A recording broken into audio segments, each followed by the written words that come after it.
Hi guys, so I'm here today to do a book review of Big Magic by Elizabeth Gilbert. This is actually a non-fiction book, which apparently I'm reviewing lots of recently, but this is a kind of, is it self-help, kind of advice, inspirational book? It is unlike any book I usually read. I'm finding it hard to categorise it within my sphere of reference, but it's basically the author's meditations on creativity and writing and what she calls big magic, ideas and inspiration, and working with ideas and inspiration. Now, I listened to this book on audiobook from Audible, and it's actually narrated by the author herself, and I think I enjoyed it a lot more for it being an audiobook. I don't think if I'd read this in a physical form I would have enjoyed it quite as much.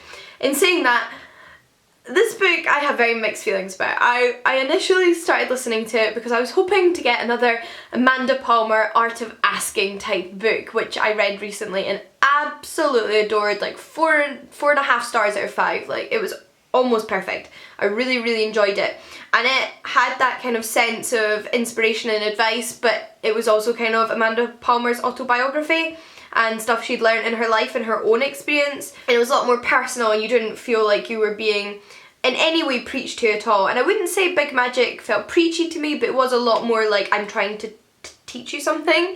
It didn't quite hit the Amanda Palmer mark for me. I enjoyed this book. I gave it 3 out of 5 stars, maybe 3.5 if I was in the right frame of mind. I might have given it 3.5. And I did enjoy it, and I think for some people it would be an excellent book to read, but I had problems with it. Basically, I think this book was moments of genius mixed in with a pile of crap. Some of the stuff she said I thought was absolutely ridiculous. I either didn't agree with it, or I thought she was expressing it in a really ridiculous way, but then people's minds work differently, so I think the expression thing, sometimes she was saying things I agreed with, but not in a way I would express them, so that's very much personal taste. But other things I thought she said were just stupid.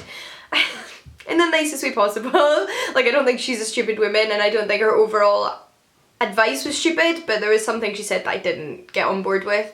In other moments, I thought she said some really wonderful, really admirable, really inspirational things. That's why I think some people could really benefit from listening or reading this book. It's a book that tries to encourage your creativity. If you're struggling with your own creativity, if you're reaching roadblocks in whatever your creative pursuit is, and that could be anything, almost everything in this world I feel has a creative element, which is something that I feel Amanda Palmer's book emphasised. You could be a mathematician, and that is your art. Although this book talks very much specifically about writing, because Elizabeth Gilbert is a writing, so that's her specific experience, I think a lot of it you could transpose into your own creative field. And I think it's a very encouraging and it's a very inspirational book.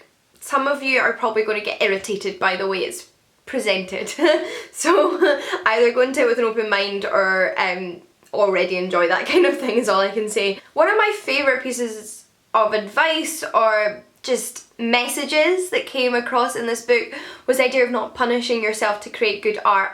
So that idea of the struggling, kind of miserable artist who has to have suffered in life, has to seek out suffering, has to be depressed and unhappy to create good art, has to not really enjoy what they're doing, or at least be kind of possessed by it rather than working with it, is not a good image. And I'm so glad that she disagreed with that idea of creative thinking. So obviously, if you have gone through struggles in your life, all of us have something in our life that's probably affected us to different extents, and it's amazing to be able to use that in your art, and I really encourage that if that's something that people want to do, if that helps them deal with things in their life, or they think they can help other people. However, you know, you can write a wonderful novel or paint a beautiful picture that can affect other people without having terrible things happen to you.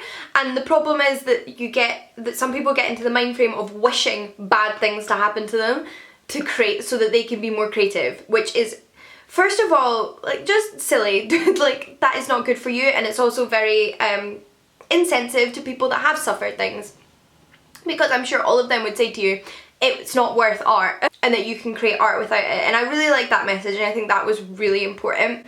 The thing that I think is going to bother more people is her kind of almost spiritualizing or anthropomorphizing of inspiration and ideas. She very much presents the idea that comes to you in the moment. So you're sitting there maybe one day and a spark in your mind goes off and you're like, oh my god, that's such a good idea, I need to write that down or draw that. Or maybe you've been researching something and something comes together to amass this wonderful idea that you want to present to other people.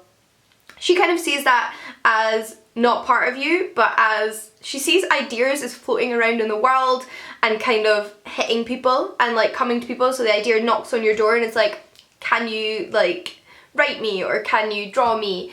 And if you don't, if you're lazy or don't have the time and you can't pursue that particular idea in that time, then that idea will go away and knock on somebody else's door.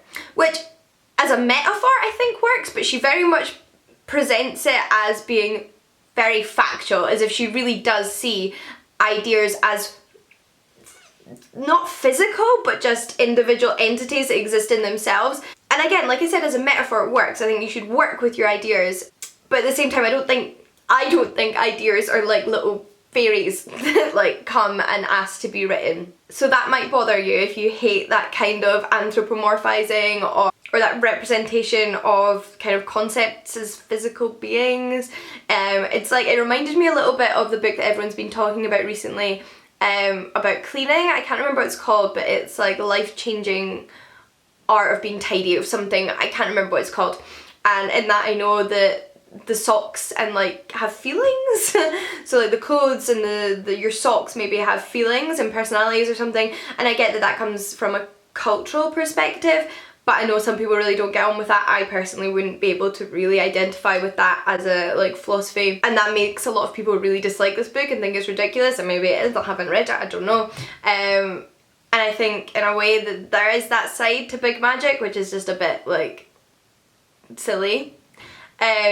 So I think you, like I said, I don't usually read these kind of books, so I think what I try to do, and I think you have to do if you don't usually read these kind of books, is to go in with a very open mind. I know I have friends that feel this changed their life. I think a lot of the good advice she gave in it was stuff I already felt I knew. Like I have never sought out misery, like, and I hate when people do because of suffering things in my own life. I think it's very like ridiculous when people seek out more unhappiness or punish themselves to be creative. I already thought that. And there's some other things in her book that I was like, yeah, that's so true, but I feel like I already knew. But then at the same time it was nice to have somebody else say them to you, especially when I'm trying to do NaNoWriMo just now. I think when I post this review NaNoWriMo will be over, but I'm trying to be creative just now and do something creative, so it was quite inspiring to listen to a book that was very encouraging about being creative.